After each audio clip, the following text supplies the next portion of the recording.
로드잖아 그 사람. 왜 로드래냐? 산에 가고 이러면 안 되는 거야. 당연히 산 클수 없네 이거는. 이것은 속도가 나온다는 거지. 60km 나오는 거. 좋은 것은 60km 나와. 20km 얼마나 자동차가 망먹는데요. 좋은 것은 60km 나와. 아빠 때리고 통할게. 네. 우리 짜증.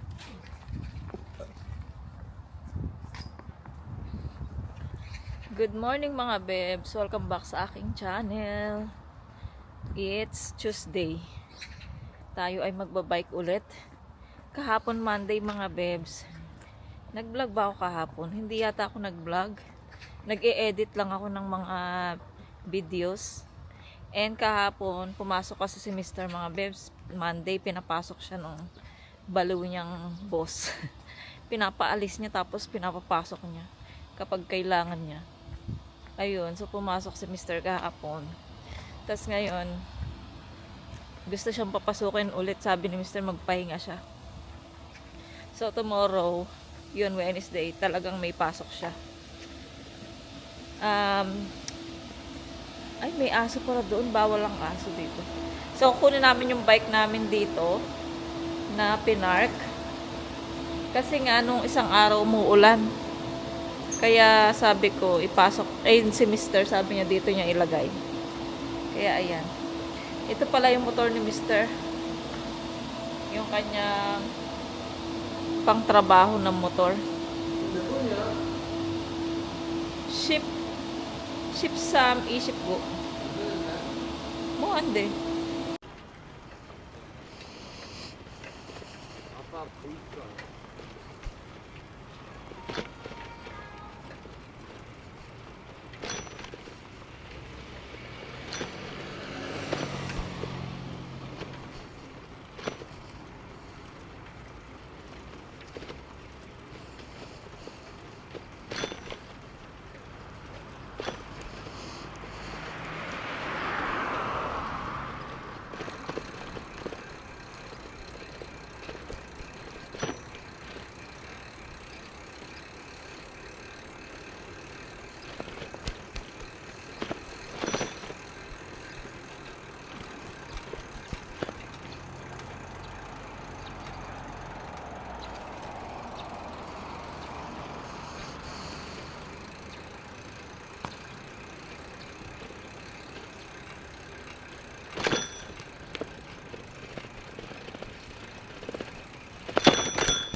Sukat sa mata eh.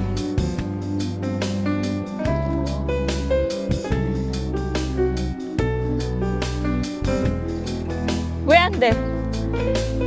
Klik niya. Cik. Kayo. Klik mo yan. Oh, kayo.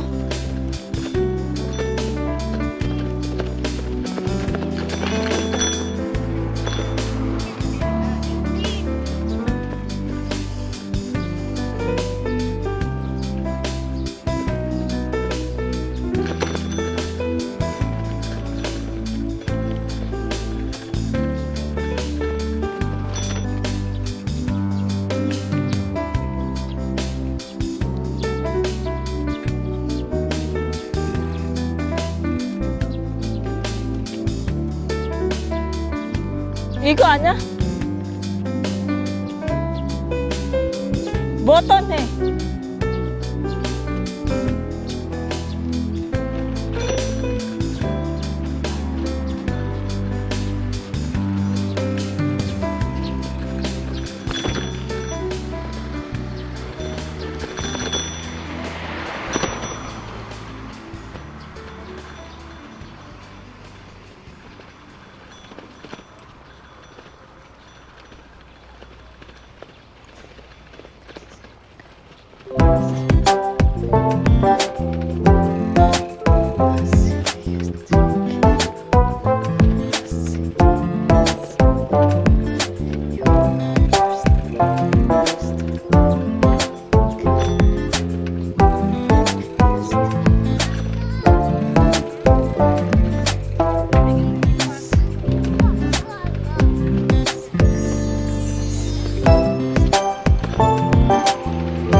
On eagle's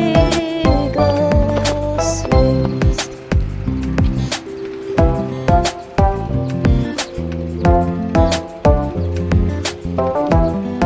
here I am waiting. Abide with me, I pray.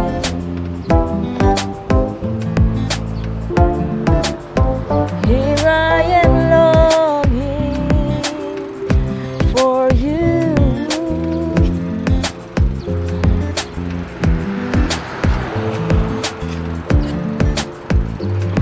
Hide me in your love. Bring me to my knees. May I know Jesus more and more.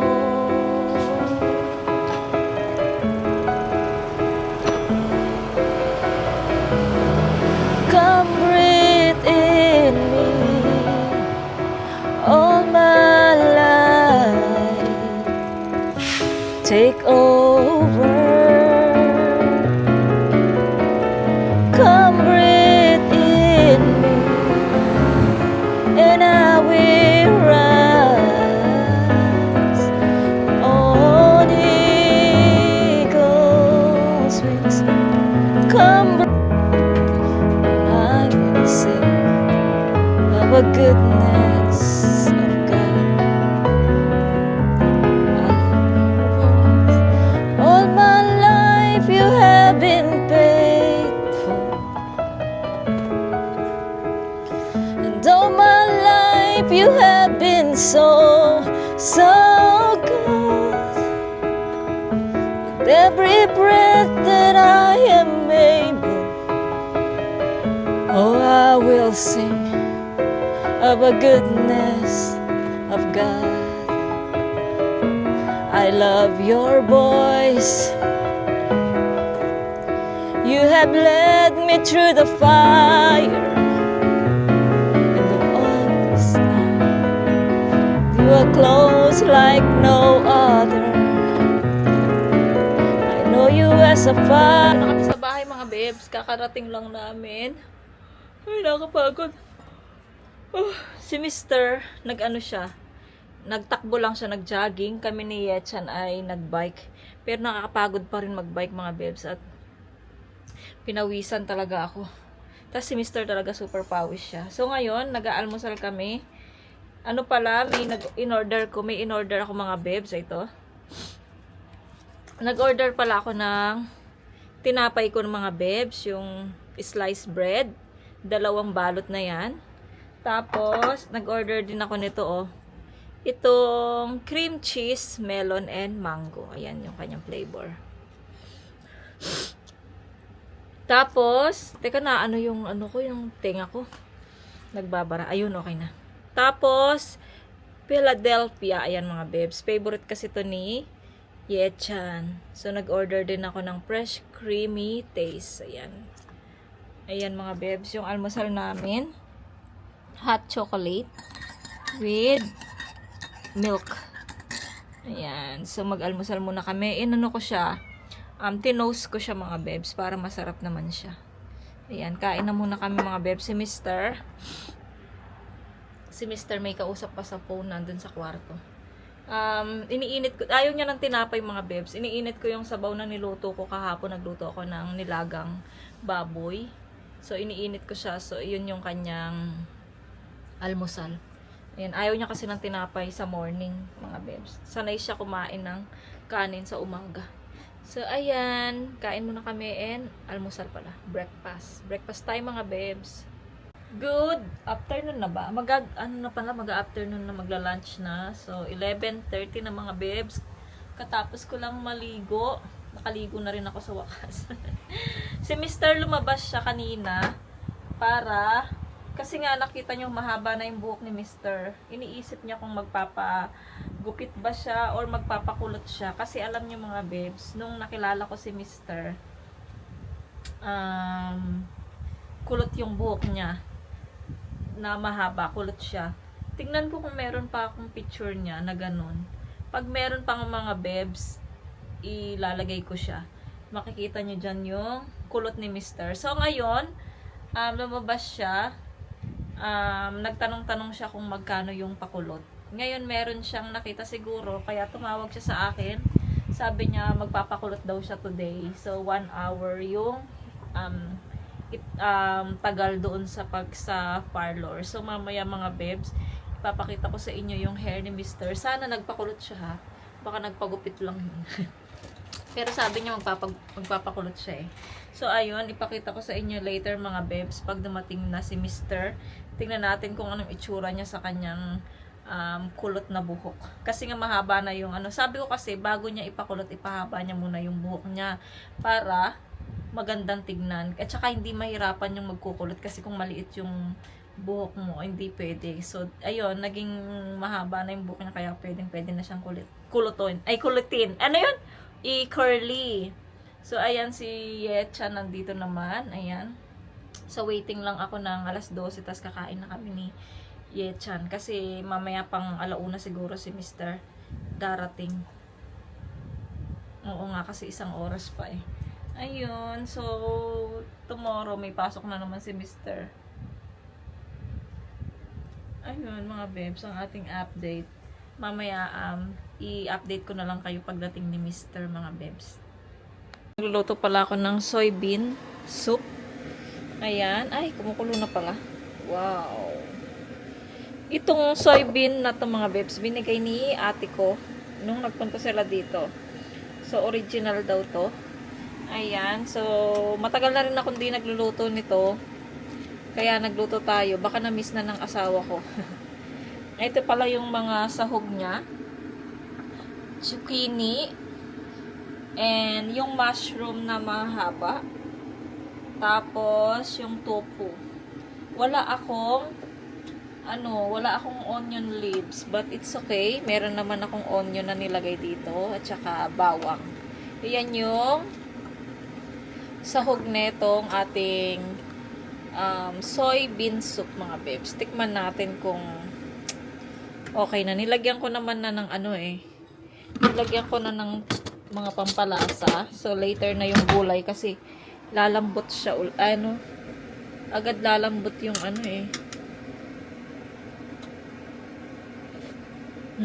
sarap. Tagal ko na kasi hindi nagluluto nito. Ngayon nasasarapan ako. Ngayon, ang gagawin ko, ilagay na natin to. Itong ating mushroom.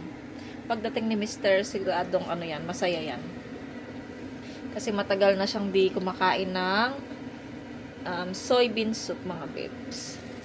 Kasi matagal na akong di nagluluto nito eh. Puro kasi ako Philippine food ngayon mga babes. Dahil gusto naman na ni Mr. ng Philippine food. Kaya hinahanap niyang pagkain yung pang Philippine. Hindi na nga niya inahanap ang Korean eh. Ayan mga babes. Kasi nilagyan ko rin siya ng tuyo mga babes ng Korean. Ayan yung tuyo. Tinanggal ko na lang yung bitukan niya para maisalin natin siya makain din. Ayan. Tsaka yung ulo tinanggal ko. Pwede na siguro to ilagay. Ano? O, lagay ko na lahat mga bebs. Ayan mga bebs, na ilagay ko na lahat yung sahog natin. So, pakukuluan lang natin yan. Tapos, okay na. Parang sinigang, no? Ang dami. Pero masarap yun mga bebs. Ayan. So, pakuluan lang natin ang ating soup. Sa festival mga bebs pala, yung pinuntahan namin nung Sunday, nakabili ako ng pinakurat mga bebs. Nag-iisa na lang siya. So, 8K siya. Kasi sa Asian Mart, nasabi ko na ba to sa inyo sa previous vlog ko? Kasi sa Asian Mart mga bebs, walang pinakurat. Napapanood ko kasi to sa vlogger doon sa Netherlands, yung Pinay. Ayan, kumakain sila ng pinakurat at favor at gustong-gusto ng kanyang asawang Dutch. Ayun, sabi ko, sana meron dito, sana meron akong mabili. So, sa ano, wala namang nagtitinda sa Asian Mart ng ganito. Puro lang Silver Swan, tsaka yun lang yung tinda. So, di ba nga tas nagpunta kami ng festival dun sa festival, yung mga Philippine food na nagtinitinda nila dun sa booth. Ayun, nakita ko agad yung pinakurat mga bibs. Agad ko na siyang binili. I'm so happy. Tapos, tinikman ko na siya kahapon. Tapos si Mr. nagustuhan niya rin yung pinakurat na yan. Bagay na bagay daw siya sa pork mga bibs, yung pinakurat. Ayan. So, wala pa rin si Mr. 12:20 na, wala pa rin si Mr. Hindi pa rin siya tumatawag. Hindi pa rin siya nag-a-update kung siguro nga nagpakulot na siya kasi nga matagal siya eh. So natuloy yung kanyang pangarap na magpakulot. Ayan. Mga bebs, nandito na si Mr. Ay, ito yung kanya. Ito na yung hair na kulot niya. Ayan o. Talagad kamay lang. 뒤에 잘 나왔다. Teka, hindi ko makita. 물안돼 있다. Ayun yung kulot niya. Okay lang ba mga bebs? Ayun o. May pa curly-curly. Parang na siyang ajuma. 근데 아줌마 아저씨지 뭐. 나 이거 50인가? Ayan, iinom na siya ng pampalakas niya. 이거 먹자. Pampa-energy ni Misters. And mga bebs, luto na yung ating denjang. Done. Tapos magpiprito ako ng itlog para sa aming lunch. Mag-iitlog muna kami at saka yung denjang na yan. Mga bebs. Ano kayang maganda? Scramble na lang, no? Mag-scramble muna ako.